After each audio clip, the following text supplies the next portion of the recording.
Responsive design was only able to emerge due to the media query. As you saw from our last example, the flexible layout approach alone isn't enough to optimize the design for various screens. When the layout gets too small, the layout may begin to break and create columns that will be too small to display content effectively. On the other hand, when it's too large, the line length and the layout may suffer.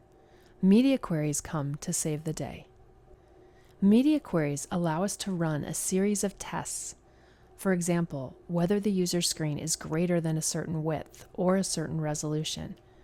Once the test has been run, we can apply CSS selectively to style the page appropriately for the user's needs. Media queries let you adapt your site or app depending on the presence of a value or various device characteristics and parameters. They are like a condition. If X is met, then do Y. If X is not met, then we don't do Y. A media query consists of three parts: the media type, an expression, and the style rules contained within the media query itself. The media type allows us to declare what type of media the rules should apply to. This would be something like screen or print. There are 4 options you can use: all, print, screen, and speech. The expression allows us to further target devices based on a specific condition that you pass to the media query. Expressions test media features, which describe different features of a device, such as the width or the height. The CSS rules can be listed inside the media query's curly braces. This is the same manner as how we've been writing CSS throughout our course. Here's an example of a generic media query. In summary, a media query is an expression that evaluates to either true or false. The media query syntax allows for the creation of rules. A media query consists of a test, followed by as many CSS rules as we want, with the rule block enclosed in a set of braces. If the test condition is false, the browser simply ignores the rule block and moves on. The media queries in CSS3 can be used to check for a particular condition, such as the width or height of the browser window, the device width or height, or the orientation or resolution. Media queries allow for subtle or drastic changes in the appearance of a website, controlled entirely within the site's CSS. If our media queries come last in our CSS, and they resolve to true, they will overwrite previous CSS rules. Media queries will always be contained within curly braces. Media queries are a key component of responsive design. For example, a media query can shrink the font size on small devices or increase the padding between paragraphs when a page is viewed in portrait mode. Or we can bump up the size of buttons on touchscreens, as well as completely allowing you to adjust and modify the layout. This is a key factor of how we can use the exact same HTML, with the CSS completely modifying how that content is displayed and how it looks. Let's take a look. Here's the page I have, and it is just a basic HTML5 page. It has a header, a main with some articles, and a footer. I have a little bit of CSS that I've used to format the elements that are on the page. For this example, all we're going to do is we're going to recolor the header at a certain width. To start off with, we'll begin by defining a media type.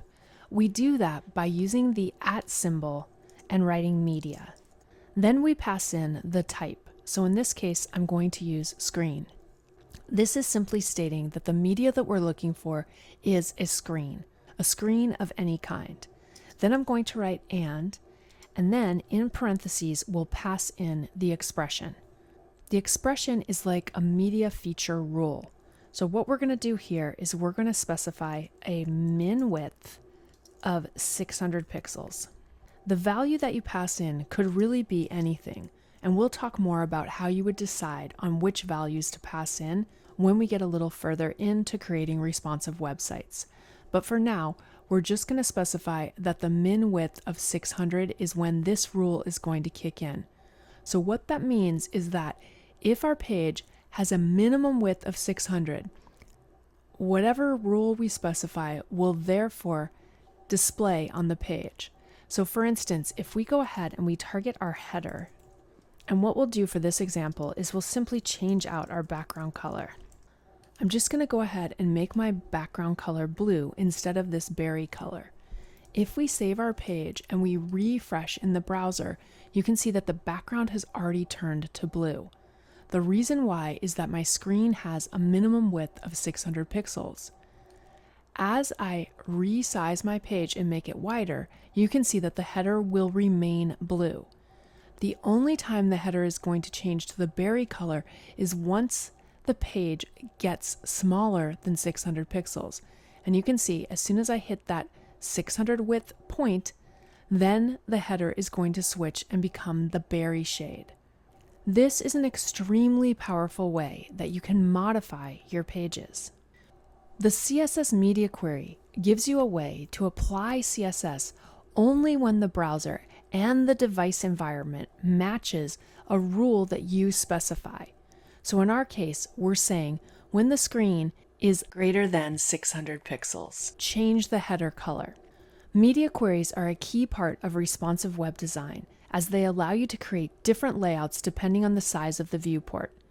They can also be used to detect other things about the environment that your site is running on. For example, whether the user is using a touchscreen rather than a mouse. We'll be focusing on making our pages responsive based on the size of the browser window, but it is worth noting that you can do a slew of really cool things with your media queries.